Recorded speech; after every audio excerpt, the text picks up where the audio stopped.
So, doon sa starter na lumalagitik lang kanina. Ay lumalagitik lang. Yan, tatlong yan. Yan, no? Baka nagtuluan, ano? Oo, kaya nasira. Ayun, guys. Ang Lang guys, may itim yan eh. Ayan, ganun klase yung guys, ha. Guys, 4D30 ito, guys, ha. Itong starting electrician. Kaya binalutan niya yung starter ng plastic para siguradong wala nang papasukan. Hanggal kayo dito ng isang kable positive para hindi kayo mag-ground pagkakabit. Saka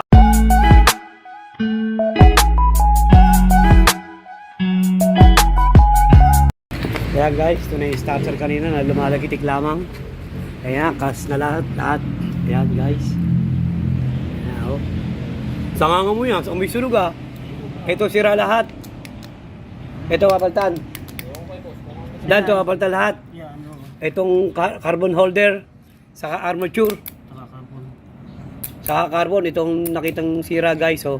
Doon sa starter na lumalagitik lang kanina. Ay lumalagitik lang. Yan, tatlong yan. Yan, oh. Ito bibilin. Sirang-sira ito kanyang carbon holder guys, oh. Amoy sunog na sunog. Tapos saka ito kanyang armature, oh. Sunog na rin, sira na rin guys. Ayan, oh. Yan ang naging problema nito guys, ha. Kaya pala lumalagitik lamang itong starter nito. Kaya ito naging problema. Bali, tatlong problema nito guys.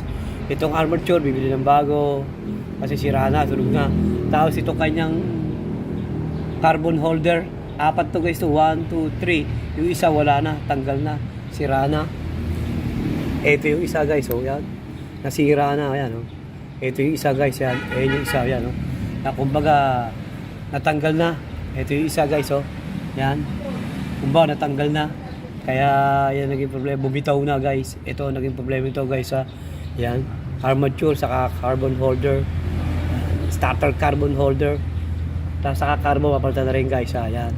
Ito naging problema nito guys, ha. Itong starter nito, ha. 4D30 ito guys, ha. Starter ito. Kaya pa lumalagitik lang yung kanyang hindi na start. Tulak lang ito nung papunta dito guys, ha. Yan. Meron pala rin daw, wag na. Ayan guys, ha. Meron nga pala akong pa. Ayan, oh. Ayan. Starter 4D30. Ayan. Ayan guys, lilinisin pa rin namin to, ha. Kasi medyo madumi. Krudo yan. Natikasan ng krudo? Krudo yan, yan ganyan. Amoy yan eh. Baka nagtuluan, ano? Oo, kaya nasira. Ayun guys, Lang guys, may itim yan eh. Hindi mo may itim yun. ang himanta ng ating electrician ay naturuan to ng krudo. Kaya nagkaganyan, kaya nasunog. Ayan, oh guys, ha. Kaya iwas lang din guys, ha. Tip, huwag niyong titignan nyo magaling. Baka may natuturuan ng krudo ang inyong starter. Baka siguro butas sa kanya, nagbutas sa kanyang hose, ano. Kaya natuluan, kaya chichikin nyo yun agad guys. Gaya ito, medyo malaking gastos. Palit ang armature. Ayan guys, ha. Yun ang tip guys, ha. Chichikin nyo lagi, baka may natuturuan ng krudo. Doon nagmula ang sira nito guys, ha. Ayan, dilinis namin ng krudo guys, ha. Okay guys. Ayan guys, ito na yung papalitan natin. Yung armature ito. Ito yung bagong armature. Saka yung carbon holder. Guys, ayan, ha. Ito yung mga bago. Ipapalit natin. Ito nasira eh. Saka yung kanyang starter carbon to ganyan. Guys, papalitan na rin ito ng bago guys, ha. Ito starter carbon. Apat na ito guys. Saka lead syempre guys, panghinang sa ating sa ating carbon guys, ha. Ayan. Ayan yung naging sira guys, ha. Ang naging dahilan nito guys ay sabi ng ating electrician ay napapatakan daw ng krudo yung kanyang yung kanyang starter, kaya nasunog at nasira guys, ha. Kaya nasira ang kanyang armature. Siguro di napansin, baka sira yung kanyang hose, baka butas, tumutulo. Kaya guys, tip namin sa inyo, checkin nyo rin yung mga hose nyo, baka mamaya ganito mangyari. Medyo malaking problema nito guys, ha. Okay guys, ha.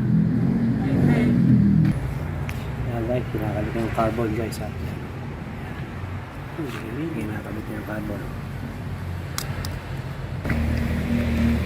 Ayan guys, kinakabit na yung kanyang armature. Ayan, ganang klase yung guys, ha. Baka nga yung hose na pinagkagalingan ng filter, basa. Baka pag natakbo natalagsin doon. Kasama pa. Ayan, kinabit na guys. Naka-assemble ulit. Ayan.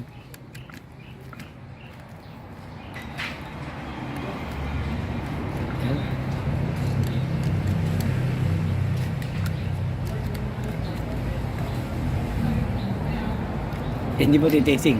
Walang starter. Ayan guys, assemble na yung starter na yan guys ha. Ayun yung nalagitik lamang ha guys ha.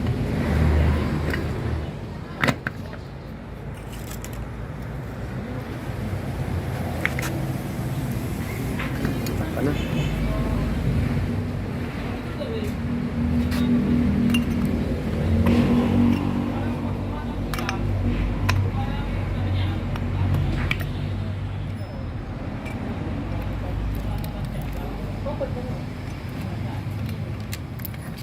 Guys, 4D30 ito guys ha. Itong starter nito 4D30. Nalagitik lang. Yan ang nakita ng ating electrician. Sunog yung kanyang armature. Tapos sira yung kanyang carbon holder. Yan. Parang natuluan daw ng krudo. Yan, tapos pinacheck ng driver yung krudo. Kung saan natagas. Kung saan nanggagaling yung krudo na patak dito sa starter guys ha. 24 volts. Yan. Ayos na yan guys. Kakabit na lang yan. Tetesting na lang yan ha. Pinaalsin yan. Yan guys binalutan namin ng plastic. Kasi nagkakaroon ng problema sa kanyang krudo tumatagas. Kaya yun ang nagkakaroon ng problema ng ating electrician. Kaya binalutan niya yung starter ng plastic para siguradong wala nang papasukan ng krudo pag tumagas yung krudo niya sa hose. Ayan guys ha. Yun lang ang naging dahilan nung guys ha. Yung krudo niyang tumagas sa kanyang hose na pumunta sa starter. Kaya nasunog yan guys ha. Yung walang ibang naging dahilan kundi yung guys ha. Ayan. Kaya pinatanto ng armature saka carbon holder. Ayan, nasunog kasi. Lalagyan kasi ng krudo sa loob guys ha. Ayan kakabit na yan guys para matesting na natin kung i-start na o lagitik lang. Subukan natin. To see is to believe nga. Ayan guys, kinakabit na starter. Ayan si Dai, kinakabit na guys ha. O yan. Ayan, kinakabit na. Mamaya, tetestingin na lang yan guys ha. Ayan.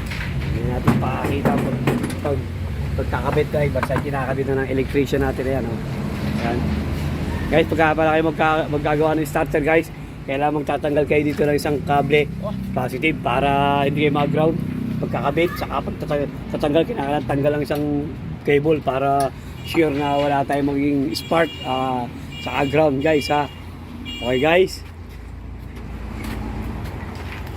Yan, kinakabit na ng idan electrician kinakabit na lang guys ha. Mamaya natin pag isak na. Ayan, sumampa na yung driver. Tetestingin na natin guys. Kung ayaw umandar yan. Yun, nag-start na guys. Ayan guys ha, okay na yan guys ha. Kita nyo kanina, sandali lang bro, sandali lang. Ayan, ngayon na guys, ano lang yan ha. Lagitik lang ha, ngayon okay na guys yan ha. Yun lang naging problema guys, yung kanyang starter natutuluan ng krudo. Kaya pinakayos sa mekaniko yan guys ano yun yung kanyang hose. Natutuluan ng krudo yung kanyang starter kaya nagkaroon problema, kaya nasira ang nasunog yung kanyang armature, tapos saka yung kanyang carbon holder sira din guys. Kaya guys, tipsan, titingnan nyo rin yung inyong mga hose, baka natutuluan yung inyong starter guys ha. Baka makagaya kayo dito guys ha. Ayan, okay na yan guys, yung starter ha, gawa na. Sana guys, subscribe nyo kami sa aming YouTube channel, EMB TV. Pa-like at pa-share na rin guys at pindutin notification bell para laging updated sa mga share na yung video. At ipopost guys yan. Okay nga guys ha. Yung starter tapos na. Ginagawa na lang yung host na natulo sa kanyang starter. Kaya yun ang naging dahilan nung guys ha. Natuturuan ng krudo yung kanyang starter kaya nasunog kanyang armature saka yung kanyang carbon holder. Yan guys, kahit pa rin may nakakuha sana kayong tip o idea man lang guys ha. Okay guys, thank you guys.